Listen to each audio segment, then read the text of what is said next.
कि क्रिकेट के दिन चल रहे हैं, सिर्फ वो कुर्सी पे बैठे हैं इसलिए उनको फ्री हिट और हमने कुछ किया तो हमारी हिट विकेट, ये कानून हमें मंजूर नहीं है। इंडियन टीम, अपनी इंडियन टीम ना, भारतीय टीम, ये हिंदुस्तान की टीम, पहले तय करो। अपनी जो टीम है, हिंदुस्तान की टीम है, मैं तो उनका अभिनंदन करता हूं और फाइनल के लिए शुभकामनाएं देता हूं और मुझे पक्का विश्वास है कि हमारी टीम विश्व विजेती फिर से एक बार बनेगी, इसमें कोई दो राय मेरे तो मन में नहीं है, आशंका नहीं है। साथ ही साथ कल विराट ने जो एक विक्रम, नया विक्रम रचा, उसके लिए मैं विराट का अभिनंदन करता हूं और मैं तो मानता हूं कि अभी तक विराट वो जो शिखर होता है वहां तक पहुंचा नहीं है, वो और आगे उसको जाना चाहिए और वो जरूर जाएगा, ऐसी मेरी शुभकामनाएं हैं। आज मैंने आप सारे लोगों को इसलिए बुलाए हैं, आप सभी लोगों को याद होगा वो एक जमाना था 1947 नहीं 87, पूरे देश में एक उपचुनाव हुआ था पार्ला में। शिवसेना अकेली थी और खिलाफ सारे लोग थे, कांग्रेस भी थी और भारतीय जनता पार्टी भी थी और वो पहला चुनाव शायद इस देश में सिर्फ लड़ा नहीं, जीता हुआ था हिंदुत्व के मुद्दे पर। उसके बाद कई बार हमने चुनाव लड़े, कई बार हम चुनाव जीते, लेकिन हमारे जो विधायक थे उसमें स्वयं सुभाष देसाई जी हैं, हमारे रमाकांत मयेकर जी थे, रमेश प्रभु जी थे, बापू खेड़ेकर, सूर्यकांत महाडिक जी थे और स्वयं बाला साहब जी, हिंदू हृदय सम्राट बाला साहब ठाकरे, उनका मतदान करने का अधिकार छीन लिया गया था। क्यों? क्योंकि उन्होंने हिंदुत्व का प्रचार किया था। गर्व से कौम हिंदू है नारा जरूर किसी और ने दिया होगा, लेकिन उसको बुलंद किया था हिंदू हृदय सम्राट बाला साहब ठाकरे जी ने।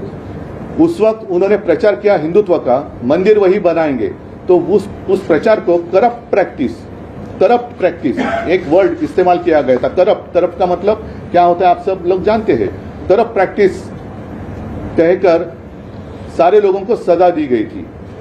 तो अब मैं जानना चाहता हूं, पिछले कुछ महीनों में कर्नाटक में जो चुनाव हुआ था तो हमारे प्रधानमंत्री जी वहां गए थे और उन्होंने स्वयं कहा था कि जब भी मतदाताओं को आह्वान किया था कि जब भी आप मतदान करोगे तो बजरंगबली की जय कहकर मतदान का वो जो बटन है वो दबाइए।